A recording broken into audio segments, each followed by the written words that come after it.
Let's switch gears entirely. This is one of Chet's stories here. Smallmouth bass are non-native to Montana, yet people have tried to introduce them to Montana's waterways. This week in Fish and Wildlife, we begin a two-part segment on this non-native fish threatening Montana's native trout populations. This week in Fish and Wildlife, sponsored by your local Montana Toyota dealers. This is the River Rock Community Pond just outside of Belgrade. There are fish in this pond. In fact, families love to come and fish for the native trout. Problem is, someone has put another kind of fish in this that's jeopardizing the trout population here. In fact, it could be detrimental to trout populations around southwest Montana. That is This Week in Fish and Wildlife. Special guest joining us this morning to my left, Travis Horton from Montana Department of Fish, Wildlife and Parks, Pat Byorth from Trout Unlimited, along with Kris Kumlien as well.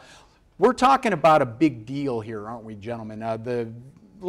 Travis, let's just jump into what it is we're talking about here with fish that are where they're not supposed to be. I guess I've tried to narrow that down as much as I can. Let's talk about what we're talking about. That's a good descriptor. Yeah. You know, it's not uncommon for us to find situations like this, and we've been aware of some smallmouth bass in a pond out near Belgrade for a little while, and it concerns us greatly because there's a huge risk there for those fish to end up being moved and then affect wild trout populations in rivers.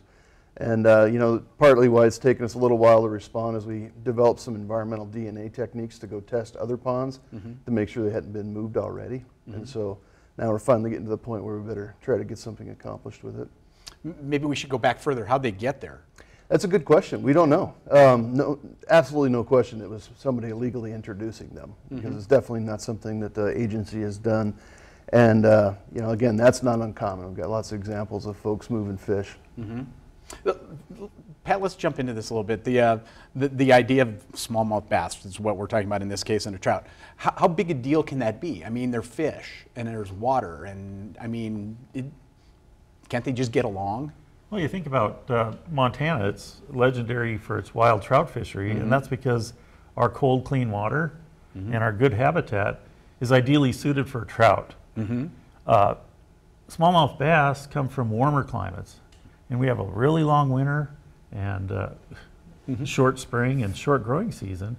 And in that time, it's really difficult for smallmouth bass to prosper. So we're unlikely to ever get a great smallmouth bass fishery in Montana. So why would we trade, you know, blue ribbon trout fisheries for marginal bass fisheries?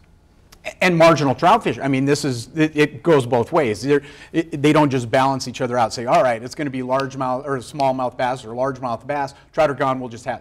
It doesn't work that way. Everybody suffers, doesn't it, Kris? Yeah, I mean, the biologic diversity, that doesn't work when it's two competing species that are from different geographic areas for their home base. So, you know, we're not smallmouth unlimited, it's trout unlimited, and some people might say, well, you guys are just picking on smallmouths because that's not your fish. We say, really, the economic impact that could have on our local area, the number of businesses that rely upon travelers that are coming through to our area specifically for trout fishing, absolutely zero of those people come here for smallmouth fishing. You know, the number of angling businesses that we have based in just Bozeman alone, and I'm sure you could call the governor's office and ask about the economic impact that trout fishing has on the state of Montana for tourism. Let's talk about this, Travis. We're talking about a pond in the middle of Belgrade. How come we're worried about that in the greater scope of the Madison, the Jefferson, the Yellowstone, or whatever it is we're talking about? Why is that a big deal? This is an isolated pond, isn't it? Sure, yeah, there's no inlet or outlet, so some people are scratching their head about that, but the reality that we've seen many times occur over history here in Montana is people move these fish. So we know they're there, so what does Fish, Wildlife, and Parks have to do about it? Next time, we'll talk about the dangers of having smallmouth bass in an area where they're not supposed to be. And we'll talk about how Fish, Wildlife, and Parks is hoping to fix this problem here outside of Belgrade. This Week in Fish and Wildlife was sponsored by Toyota.